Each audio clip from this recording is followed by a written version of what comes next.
Assalamualaikum warahmatullahi wabarakatuh. Salam Guru Penggerak. Saya Hanggarini Aditya Rusyanto akan membahas tentang eksplorasi konsep mengenai refleksi filosofis pendidikan nasional Ki Hajar Dewantara. Yang pertama mengenai intisari pemikiran Ki Hajar Dewantara tentang pendidikan. Menurut Ki Hajar Dewantara, pendidikan dan pengajaran merupakan usaha persiapan dan persediaan untuk segala kepentingan hidup manusia, baik dalam hidup bermasyarakat maupun hidup berbudaya dalam arti yang seluas-luasnya. Menurut Ki Hajar Dewantara, pendidikan adalah tempat persemaian benih-benih kebudayaan dalam masyarakat.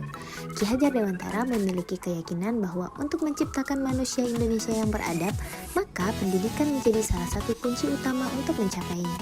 Pendidikan dapat menjadi ruang berlatih dan bertumbuhnya nilai-nilai kemanusiaan yang dapat diteruskan atau diwariskan. Adapun tujuan pendidikan menuntun segala kodrat yang ada pada anak-anak agar mereka dapat mencapai keselamatan dan kebahagiaan yang setinggi-tingginya baik sebagai manusia maupun sebagai anggota masyarakat. Oleh sebab itu, pendidik hanya dapat menuntun tumbuh atau hidupnya kekuatan kodrat yang ada pada anak-anak agar dapat memperbaiki lakunya, tetapi bukan dasarnya. Ki Hajar Dewantara mengibaratkan peran pendidik seperti seorang petani, di mana anak-anak seperti biji tumbuhan yang disemai dan ditanam di lahan yang disediakan. Anak-anak itu bagaikan bulir-bulir jagung yang ditanam. Bila biji jagung ditempatkan di tanah yang subur dengan mendapatkan sinar matahari dan pengairan yang baik, maka meskipun biji jagung adalah bibit jagung yang kurang baik atau kurang berkualitas, maka dapat tumbuh dengan baik karena perhatian dan perawatan dari Pak Tani. Yang kedua, pembelajaran yang mencerminkan pemikiran Ki Hajar Dewantara. Pembelajaran dari filosofi Ki Hajar Dewantara. Yang pertama, memerdekakan dan berpusat kepada murid. Yang kedua, mengikuti perkembangan zaman. Yang ketiga, tidak bertentangan pada nilai-nilai kemanusiaan. Dan yang keempat, pembangunan budi pekerti dan berfokus pada proses, bukan hasil. Nah, sebagai seorang pendidik, kita diharapkan dapat melakukan perubahan budi pekerti terhadap peserta didik. Budi pekerti diartikan sebagai perpaduan antara cipta, karsa, dan karya. Pendidikan harus mampu mengubah budi pekerti peserta didik menjadi lebih baik.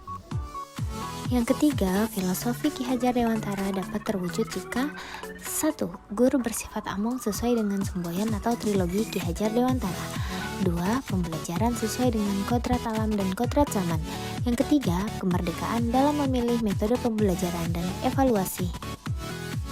Sebagai seorang pembelajar atau guru, saya berusaha untuk mengikuti perkembangan zaman dengan berbagai pemanfaatan iptek pada proses pembelajaran melalui platform yang menarik, juga memberikan kebebasan kepada peserta didik untuk menemukan sumber belajar seluas-luasnya untuk menemukan pengetahuan baru, baik secara individu maupun berkelompok.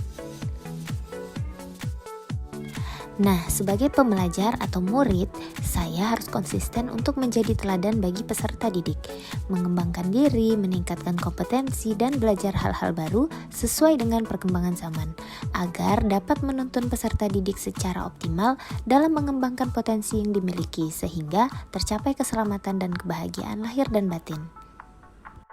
Nah, Bapak Ibu, sekian refleksi diri saya mengenai intisari pemikiran Ki Hajar Dewantara tentang pendidikan. Semoga bermanfaat dan salam Guru Penggerak.